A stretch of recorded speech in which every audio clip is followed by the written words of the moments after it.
Welcome back everybody to more from the Sableyes. I'm Blake and I'm here today with Jordan to take a look at one of the decks that did well at the Latin American IC. Baby Blacephalon with Pidgeotto.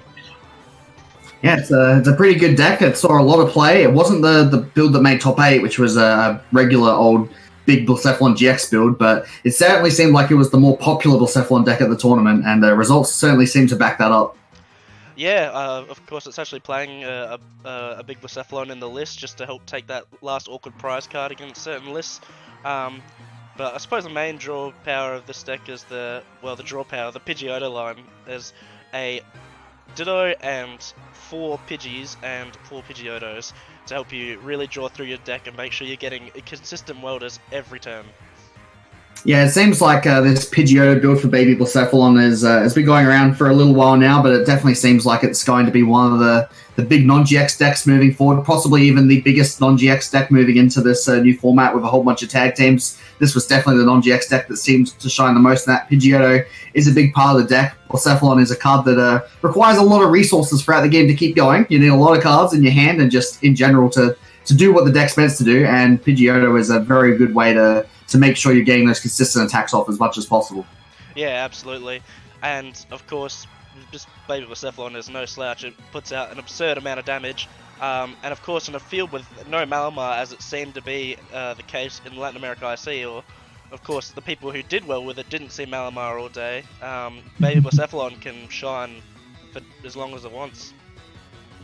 Yeah, I think that as well the good thing is that you've got the Pidgeottos as a kind of anti-hand control option, so if you're versing some stall decks, then your Pidgeotto line is going to help you a lot in that matchup. You're still going to struggle with some of the decks like the Florges and Pokédoll decks, but the Pidgeotto handlock, at least, you've got a pretty decent out too, alongside the Victini Prism, which is another great attacker in this deck for fueling your Blacephalons in the late game, and it's really strong in those controlled matchups where your opponent might be trying to run you out of energy, considering you're discarding half your energy yourself. They might try and take advantage of that. That Victini Prism is going to act as a very strong counter to those stall type strategies.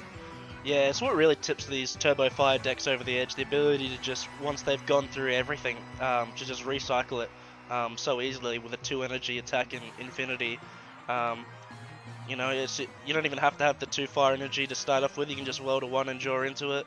But I mean, it's just 1 fiery flint or 1 fire crystal to get it back into your hand to weld onto it and declare Infinity and get pretty much all your resources you need to close out the game and do, well, an amazing amount of damage as well. Yeah, we've seen Victini have a lot of success in this format, so it definitely has a lot of synergy with this deck. But one of the main cards that kind of sticks out to me in this list, Blake, and I'll be very interested to hear what your opinion is on this card in this deck, and that's obviously the Blacephalon GX, which it kind of seems weird to be playing Blacephalon GX when you're not running cards like Beast Ring, but you are playing all of the other necessary resources, and your deck kind of just naturally is able to fit this attacker into the deck. And it does a very similar thing to the Baby Blacephalon overall, but it definitely adds a few niche scenarios to the deck, which give it a lot of potential. What do you think of this card, Blake?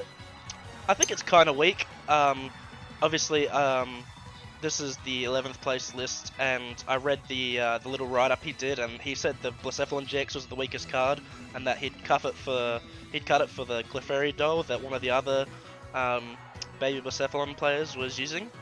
Apparently a cute tech in this deck. But otherwise, I feel like it's only there for the Burst GX, if at all. Yeah, I really like the Pokédoll as well in this deck. Seeing that on stream was really strong, the way he was able to take advantage of it. And the Blacephalon doesn't really seem like it adds that much to the deck, so I'd be happy to see that cut. But we're going to run with it today, obviously. And yeah, that brings us to the last Pokemon in this list, which is the Jirachis. And this just makes me feel good. When I see a deck that's playing Jirachis and Pidgeottos, like, you've got Welder. This deck kind of just plays all of the best consistency cards, puts it all together, and partners it with the strongest non-GX attacker in the game. Yeah, you sort of get the feeling that nothing can go wrong when you play this deck. There's so much consistency, but then you watch the stream game against Robin Schultz where you get dunked twice, game 1 and game 3, and you sort of wonder how that was even possible. But of course, bad luck affects everyone, but so much consistency built into this deck with the 3 Jirachis and the 4 for Pidgeotto. There's also 4 Pokegears and 4 counts of your Professor Elms to get your Pidgeotto lines out, and then 4 of your Welders to really get all your energy slapped down into those Baby Blacephalons.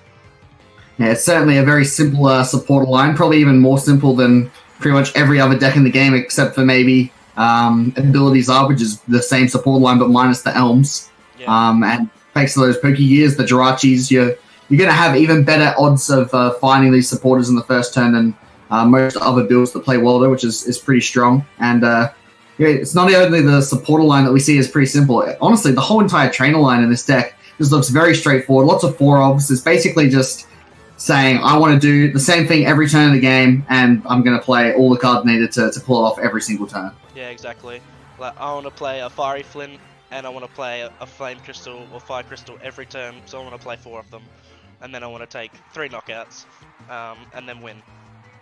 Yeah, and thanks to the great catches, you're going to be able to target down those specific Pokemon that you're looking for to win the game in as few attacks as possible. They're not seeing any discard cards such as Dedenne GX or Acrobikes or anything. Even your Pidgeotto, it saves the resource that you don't select off of it and puts it back into the deck. So realistically, you should have access to these great catches at every single game, unless you decide to discard your great catches with other great catches, or if they get milled by your opponent for whatever reason. It's pretty safe to say you're going to be able to pull off those important gusts every single game pretty reliably. Yeah, and there's another thing I'd like to note about this list is that there's an interesting adaptation here from most of the fire decks in this particular tournament, is that they've switched from the high count of Giant Hearth to running 3 to 4 copies of Fiery Flint because of the appearance of Chaotic Swell and how dominant that stadium is. Yeah, the Chaotic Swell is definitely a card that saw a lot of play at the International Championship, and Fire Crystal does seem like a pretty natural answer to that matchup. And not only that, it means that you get to play other stadium cards instead. So obviously we see the one-off Heat Factory as a pretty standard way to, a pretty standard card in any fire deck really, but the Ultra Space instead of the Giant Half really gives you that little bit of extra consistency, being able to search for your Blacephalon line every single turn. That's just one less card you need to worry about finding. Yeah, absolutely. Considering there's actually no Pokemon search outside of Professor Elms in this deck, you really do need to be getting that Ultra Space into play if you want to string together your Blacephalons, or just drawing multiple cards a turn with your Pidgeotos and your Welders. But yeah, the Ultra Space is really good at helping you streamline those attackers. Moving on, we have 4 copies of Fire Crystal. It's a fire deck. Even if it runs an absurd amount of energy, you need an absurd amount of Fire Crystal, especially when you discard energy from hand as a means of doing damage like Baby Blacephalon does. Well, yeah, this feels like the most important card in the deck realistically. It's the reason you're able to declare these big attacks almost every single turn. The deck just simply wouldn't work without a super high count of fire energy to activate your Blacephalon attack every turn. So it's only natural that we see 4 copies of all these cards that find you fire energy to hand, because that's how the deck works. That's what you need to do. Yeah, exactly.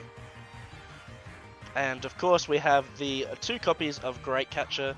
A lot of the times, well, it was a pretty tag team heavy format down in the Latin American IC, but in case there wasn't a lot of tag teams in the format, you could find them with your Great Catchers, because realistically you just want to win the game with as few attacks as possible with Baby Blacephalon, try and end the game real quick. And I think this might be one of the biggest buffs that this deck got from Cosmic Eclipse, because in previous iterations of this deck, you'd probably maybe consider having to run cards like the Ninetales or the Blizzard that's typically running. And while Ninetales is a pretty good card, it's kind of has anti-synergy with your Blacephalon. It forces extra energy in your hand to be discarded in order to pull off the Gust effect, which means exactly. If you want to use Gust and take a big knockout on the bench, which is ideally what you want to be doing pretty consistently, then you're going to need even more resources than you would usually want to feel comfortable having. So Great Catcher is going to make it really easy to, a lot easier at least than it was with Ninetales to pull off those Gusts. Yeah, there's going to be no more 8 prize games against your opponents, because they can just retreat and you can't gust them. Great Catcher's going to allow you to close out those games real quick. Of course, we're going to move on to Pokegear. 4 copies of Pokegear. This is going to allow us, after we've thinned out with our Jirachis and our Pidgeotos, to find either our Welders or our Elms on the first turn. Yep, there's not much to be said about Pokegear. It obviously has a lot of synergy with your Stellar Wish Jirachi, so you've got not only Stellar Wish, but also Pokegear to dig through your deck, which is really important because we're not running cards like the Den GX to bail us out of a bad hand. We really do just need to find those supporters off the top, and Pokegear is going to increase the odds of doing that. Yeah, exactly. We've already spoken about Heat Factory and Ultra Space. We'll just talk about Professor Elm's lecture real quick. You might play this card once, you might play it twice. Most likely, I think you'll maybe play it once, and then you'll start drawing with Welder. This card's exceptional though, it gets your draw engine going. Once the Pidgeotto line's set up, you're away, you don't need anything anymore. The deck just does what it wants to from that point. I think if I'm playing anything that's not Malamar, and I've got my 3 to 4 Pidgeottos in play, I'm pretty content that I'm going to win that match. Yeah. You might occasionally see a second one to search for your Pidgeottos if you're drawing a bit slowly, but ideally you just want to use it turn 1 to set up your Pidgeys and then Welder every single other turn of the game if you can. Obviously it's dependent on whether your opponent is knocking you out every turn. If they ever don't knock you out, then you might not have to use Welder. You might have an opportunity to go for a second Elm if you're struggling a bit, but for the most part, that's as simple as it goes. You play Elm turn 1, you play Welder every other turn of the game, and that's pretty much all that needs to be said about the support line. Yeah, exactly. No need to touch on Welder, it's pretty much talked about in every second video on the channel. Lastly, we have 2 escape boards because we play Jirachi and we don't already play Switch. And apart from the Blacephalons in this list, every other Pokemon that we don't want in the active only have 1 retreat, so it's a better option to just play 2 escape boards than like a split or cut down or something else to have switches in. Escape board's usually going to be able to do the job, especially when we have ways to accelerate energy with Welder and stuff like that in some tricky situations. Yeah, it is a bit awkward having to run Jirachi without copies of Switch. It means that besides your promotion for the turn, you're never going to be able to go off a Stellar Wish unless you retreat into it and then are willing to sacrifice your Jirachi for a bit of extra setup. But you do basically just want to have your Jirachi on the board with an escape board on it as soon as possible. Just using it as your pivot between every knockout, which is going to be pretty consistent when you're playing a non-GX like this. You're going to expect to be knocked out pretty often. That's why we're only playing 3 copies of Jirachi, I imagine, is because we're not planning on using like double Stellar Wish at all. We're really just wanting to have 1 on the board with that escape board attached to it, and then filling the rest of our bench with Pidgeys. I imagine it's just to have an extra out to Elms on the first turn of the game, to key cards on each specific turn. I don't think you need more than 1 because by that point, after you're set up, Pidgeotto usually gets all the cards you need. If you weren't playing Pidgeotto, then I would say definitely would be playing more and a heavier counter switch, but that's what the Pidgeotto line's in there for. Exactly, there's no need to play those extra cards. And it's going to round out the list. We've just got the 14 basic fire energy, which is pretty standard to see a high fire energy count these days. There's like 3 or 4 different fire decks in the format that are all running like 13 plus fire energy, which is pretty crazy, but yeah. I guess that just shows the power of Welder and Fire Crystal and all these fire support cards. Yeah, I was actually surprised. I thought the fire count might have actually been a little bit higher, but I suppose when there's 4 Flint and 4 Crystal and Victini Prism, that you don't really need much more than that, especially when you only need to take 2 or 3 knockouts. But we'll go ahead and we'll go into a game here, and we'll test it up against ADP and the list that got, I believe it was 3rd place at the Latin American IC. Yeah, ADP was definitely one of the big decks at the tournament, and it's definitely a deck that Blacephalon would have been needing to be ready for. I could see it going either way, because both of these decks are kind of designed to beat each other. Like, ADP has certainly got non-GXs in mind when it's looking at its prize trade, just knocking out 3 Pokemon instead of 6. It's such a huge blow to all non-GX decks. But winning in 3 attacks is pretty good, but what's better than winning in 3 attacks is winning in 2 attacks, and it's certainly possible for Blacephalon to do that. Especially if you have a bad start. Yeah, well, we'll see what happens, I suppose. I have a pretty good start here. Well, I've got a usable start at least. I don't actually think this is the exact 60 cards that was played in top 8 at the International Championship. It's maybe missing like 2 or 3 cards. It's just my list that I've been running for a little while now, and I haven't made too many changes to it after Brazil, but it's basically the same matchup. So I wonder how the Blacephalon decks went against ADP at this International, because both of these decks were highly represented in Day 2, but I don't think we saw them pair each other on stream or anything, or I don't think they paired in Top Cut, so I really do wonder how this matchup was going over in Brazil. Yeah, I gotta imagine Baby Blacephalon is favoured here, but who knows? I mean, with Cryogonal and stuff like that, I feel like that could be a bit of an issue, but you know, it really depends how many people were playing it. Yeah, and also obviously it depends on how good the starts were. I don't believe I saw a turn 1 supporter out of you there, which is a little awkward. I imagine that was... I mean, you got everything you needed desperately, but it's definitely a bit awkward when you miss the turn 1 supporter in this deck. Yeah, it was a little bit, but I'm still not really upset. I've literally got everything I need in my hands. Just not built up with a supporter. Yeah, well, my hand was very close to being good. I had the ADP plus the switch in my hand. I was looking for the End Resolve off of the Stellar Wish to try and get the GX off, but unfortunately we got a miss there, so I'm going to have to settle for the turn 2 GX attack, which is probably still fine, but in a matchup like this where both of us are going to be trying to win the game in like the first 4 turns of the game, missing just 1 turn could be the difference between winning and losing. It'll depend on how strong your start here is. Man, I've never played Pidgeotto before. I don't know if it's correct to... is it correct to Airmail first or Stellar Wish first? Depends on what you're looking for, I guess. If you Airmail first, then you get to look further with your Stellar Wish, so I'd say that's typically the better way to go. If you're looking for a specific trainer card, then you'll certainly have a higher chance of finding it if you thin cards off the top of your deck first. I guess there's a few order actions, things like that with both of these decks, actually. I actually really like the order of action decisions that you have to make when you're playing ADP, because you have to choose how far do you want to thin before you play your End Resolve, because you can thin energy out of your deck, for example, before you play a Stellar Wish to try and find your end. But then if you do find the end, you've thinned energy out of your deck, then you might struggle to actually hit energy off of the end. So both of these decks have a bit of not a super high skill cap, but you definitely need to be thinking about what cards you're playing down. I've had a bit of a shocker here.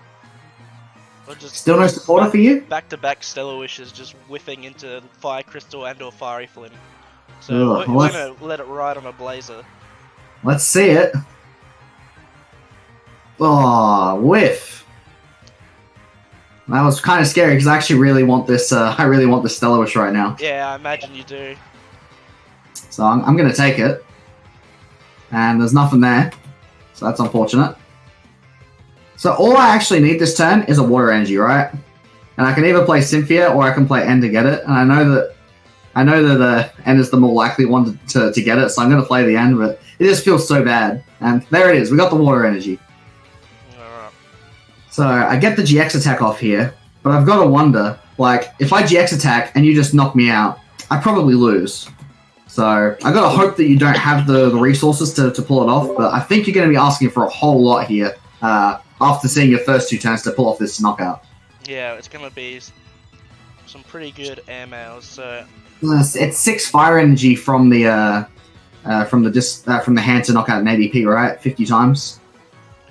So 6 is quite a lot because 6 is actually 9. Like you need 3 on the active, you need another 6 in your hand.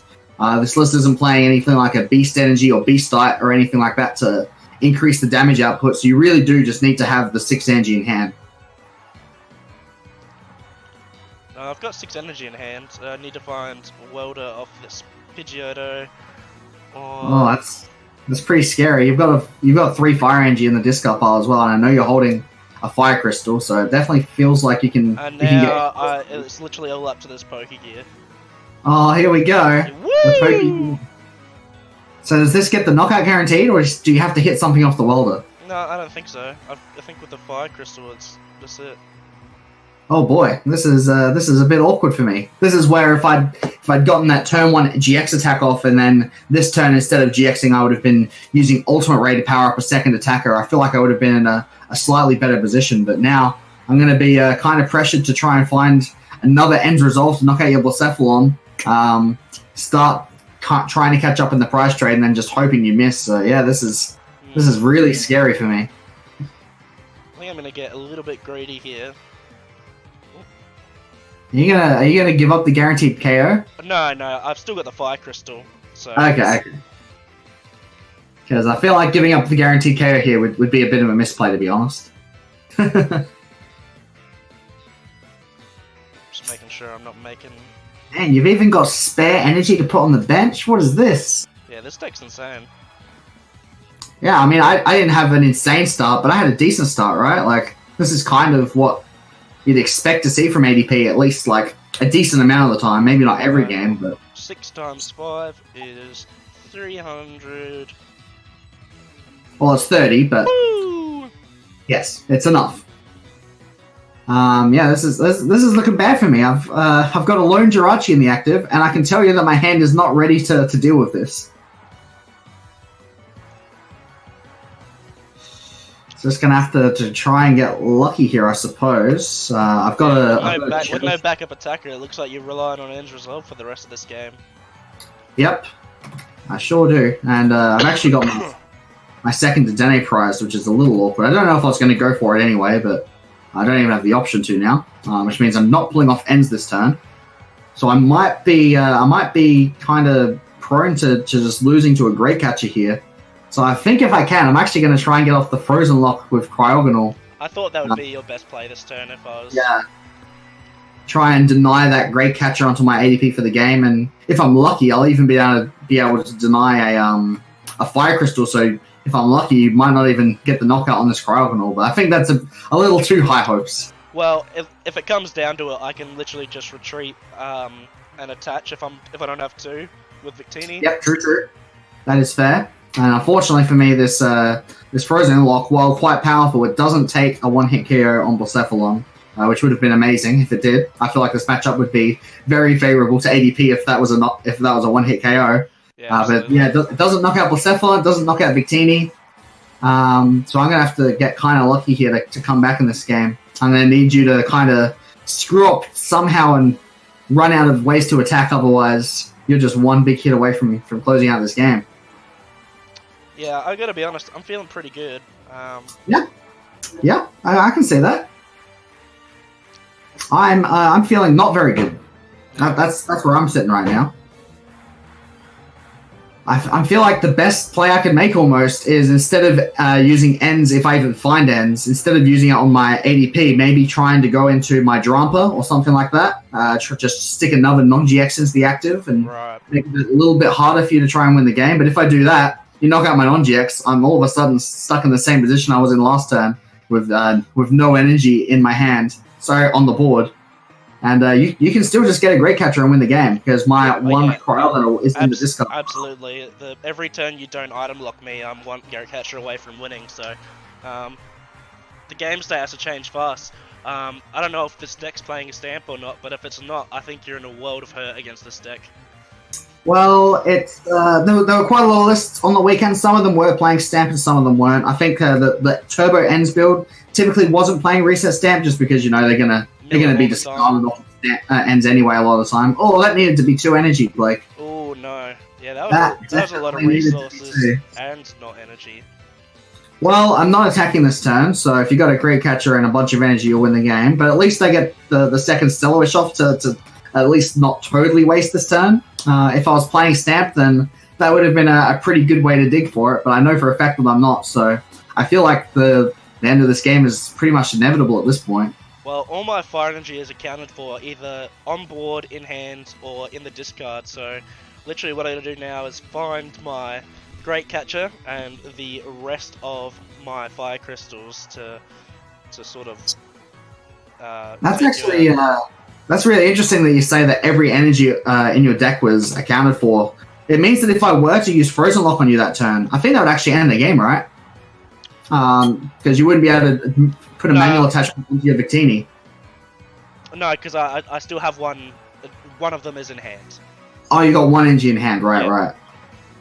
Well, it sounds like you'd be fine anyway, because what was it? 9 in discard, 10 or 12, 13. Yeah, you got 1 left, so...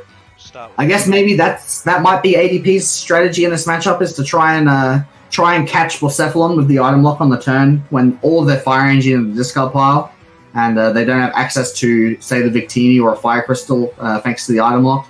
That could be an option to go for. I know some lists on the weekend were playing the double Cryogonal, which would help in this matchup as well, but as of right now, with only the 1 Cryogonal and 0 Stamp, this Blacephalon deck's just so strong. Yeah, and right now I've just got to Just thinning some cards. Just trying to grab out all my Elms with my Pokegears. Yep, there's another one. If you're expecting your opponent was running a reset stamp, would you keep those Pokegears in your hand to potentially draw them off a stamp? You think? Oh yeah, absolutely. This is ridiculous. I wouldn't do this. Although to be fair, if you get stamps to 1 or 2 and you draw a Pokegear into a welder, the chances of it being useful is actually pretty low when you're this low on fire energy. So it's probably a good idea to mill your Pokegears regardless, to be honest. Yeah. It's not like you can get draw out of hitting Professor Elm off of a gear.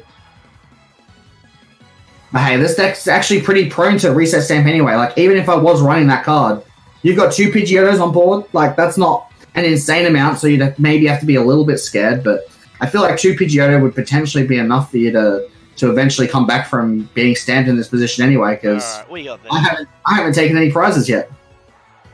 Wow, this is a clean 6-0 victory. Impressive. And I feel like you weren't getting super lucky or anything either. That just felt like a standard Blacephalon game. Like, you just... It's just, I feel like this deck is just all about sequencing, really, if it comes down to anything. Yeah. If you know how to sequence your draw options, like, obviously, Pidgeotto before your Jirachis and stuff like that, so you can look deeper. I didn't even hit Elms on my first turn that game, so... Yeah, it was actually pretty slow for you. I mean, it was slow for me as well, but that just proves that if you even give this deck 1 turn of leeway, it can just run away and win the game. And there it is. 300. Could you have done more if you needed to? Like, if I had something... No, that was the exact amount. I didn't draw any more Fire Crystals. I actually had the exact amount in the end. Oh, nice. So you could have potentially done an extra 150 or so if you had drawn just 1 more Fire Crystal. How busted is that? An item card that reads, do 150 extra damage this turn. I'd play that. For specifically 1 card. Well, that'll do us for this video on the Sableyes. Gotta be honest, I'm pretty happy with this list. I would pretty gladly take this one to any size tournament, if I'm honest.